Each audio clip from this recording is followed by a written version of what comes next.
Hi students, welcome back. In the previous class, we learned about handiwork and handicraft and trade and commerce. Today, we will learn about major trade groups and the cities in medieval India. First, major trade groups. The trade groups of medieval period are of two types. They are first one Marwadis and Gujaratis, second one Multans and Khurasanis.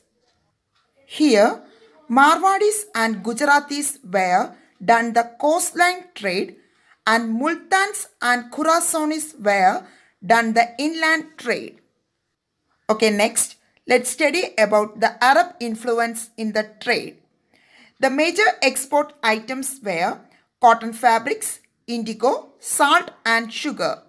The metals, leathers, velvet, dry fruits and horses were imported. In South India, the horse traders were known as Kudira-chettis. Earlier, the Arabs had upper hand in these trades. With the arrival of the Portuguese, the Arabs lost their influence over this trade. After that, the Portuguese gained the upper hand. Next, Europe influence in the trade. The direct trade between India and Europe began with the arrival of Vasco da Gama at Calicut in 1498. With the arrival of Portuguese, the Dutch, English and the French landed in India for trade. The chief items they collected from India were spices, fabrics, indigo, sugar and salt. There was a major shift in trade relations. In between Europeans, the mutual rivalry formed because the Europeans want to establish a monopoly trade in India. Therefore, the imperialist wars between Europeans held in India. At last, English emerged as the winners in the competition and gained the power of the trade. Okay students, let's study about measures taken by English for the progress of trade. First point, they constructed roads connecting major cities. They granted loans to traders. They constructed sarais, means rest houses, implemented uniform taxation, developed postal facilities, and they implemented efficient coinage system. Next, growth of Indian medieval cities and population. Here, we will discuss about how the medieval cities were developed.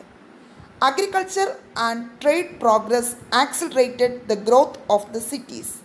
The urban population rapidly increased during medieval period. In the earlier period, majority of the cities were inhabited by kings, Brahmins and soldiers. During the Sultanate period, different sections of people, including cooks, weavers and leather craftsmen, migrated to the cities.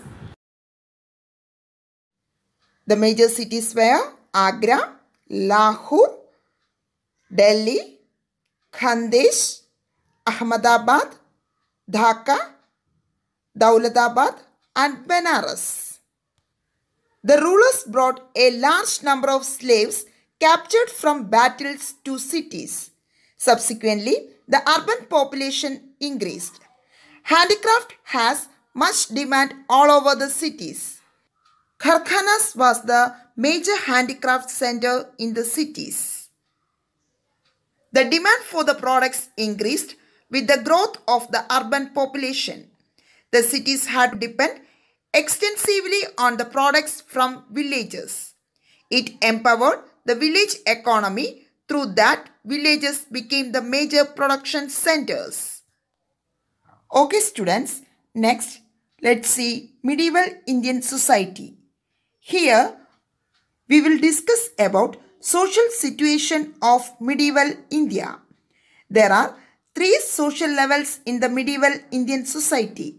They are upper class, middle class and the lower class. Upper class consists of kings and lords. Middle class consists of mansabdars, traders and farmers. And lower class consists of craftsmen and slaves. Majority of the people were farmers. When landlords lived luxuriously, the common peoples had to struggle with a pathetic life. The common people were burdened by excessive tax. Majority of the farmers could not own land, oxen and plough. Next, peasants. According to the Mughal period, there were two types of peasants, that is Kutkasta and Pahikasta. Kutkasta owned farmland, farmed with the help of family members. Laborers were engaged if needed. Pahikasta cultivated in the farmlands of others. Next, Semendas. The Semendas were the dominant class in the agricultural sector during the Mughal period. They were the owners of vast agricultural fields. They did not cultivate directly, therefore they used others to cultivate. They enjoyed high position in the society and collected tax from peasants on behalf of the rulers. They maintained their own castles and troops. The Semendas who belonged to high castes were known as Deshmukh, Patil and Naik. Okay students, let's conclude our topic. Today we discussed about the major trade groups, the cities in medieval India and medieval Indian society. Hope you all understood about today's topic. Thank you.